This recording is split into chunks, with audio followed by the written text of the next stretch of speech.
Bonjour à tous, aujourd'hui mes copains Dube Rodriguez, Andrés Niño et moi, Brian Mora, nous allons vous partager ou vous présenter notre projet pédagogique qui s'appelle Culture à la photographie.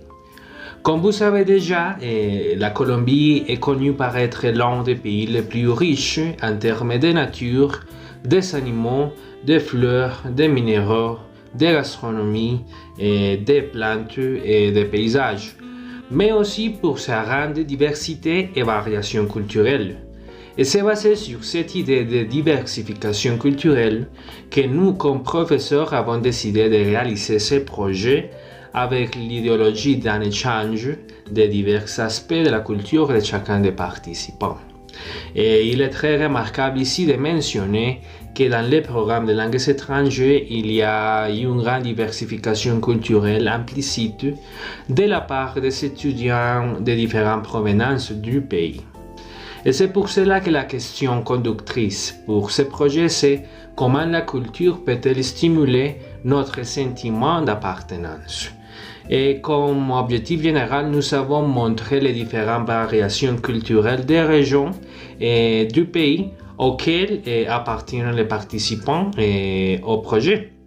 Et nous avons plusieurs des objectifs spécifiques, mais les principaux sont guider les participants afin qu'ils aient la capacité de montrer, d'exprimer et de parler de leur culture en langue française avec naturalité et de confiance.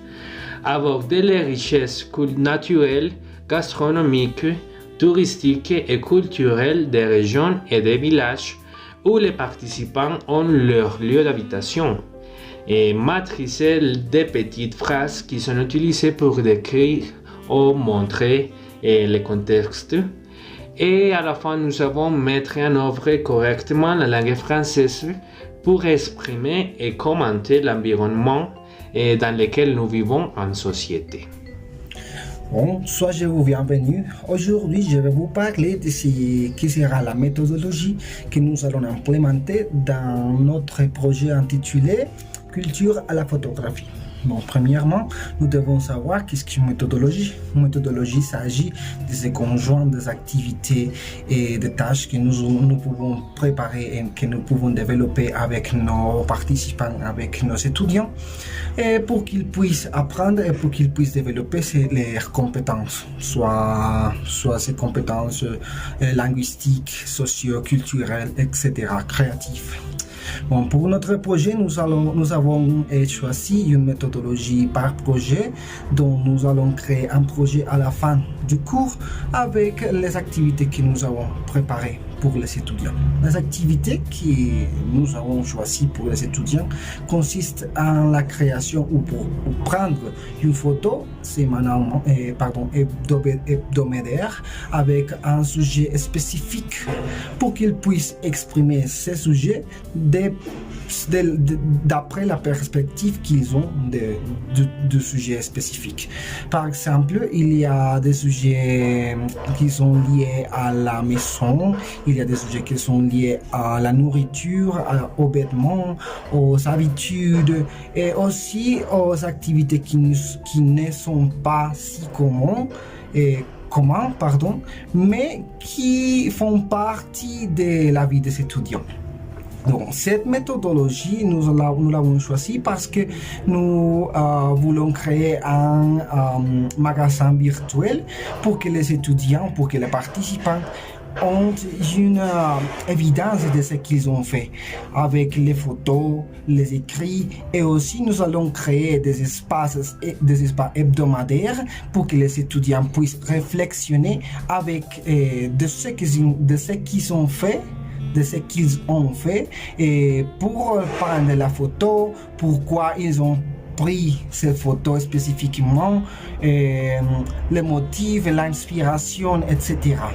De cette manière, les étudiants auront un espace pour qu'ils puissent améliorer, pas seulement linguistiquement, mais aussi d'une forme créative, sans la pression d'avoir une note ou d'être dans une classe avec un professeur qui sera strict avec ce qu'ils vont faire. Bonjour à à tous, c'est moi André. Aujourd'hui, j'ai le plaisir de vous présenter les chronogrammes que nous allons suivre pendant la réalisation de nos projets pédagogiques.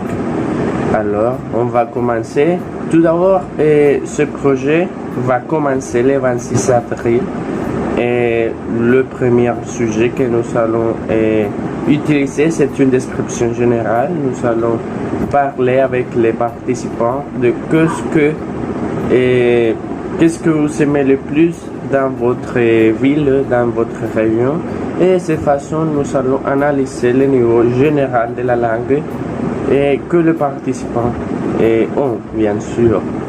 Et tout au long de ce projet pédagogique, nous allons aborder des différents sujets, lesquels sont le lieu principal, le lieu représentatif, qu'est-ce que la gastronomie. Nous allons adresser quel est le type de nourriture le plus représentatif. Et aussi, nous allons parler des expressions familières, des paysages.